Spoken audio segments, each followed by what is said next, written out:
To find the Magnifier app on your iPad, swipe right to open the app library, then type Magnifier. Select the Magnifier app.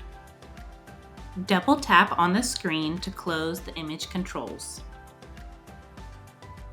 The Magnifier app is a helpful tool when using the iPad as a document camera.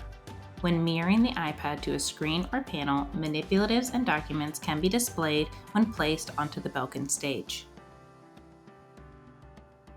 Swipe from the bottom left-hand corner to the center of the iPad to take a screenshot. Annotate using the tools on the screen.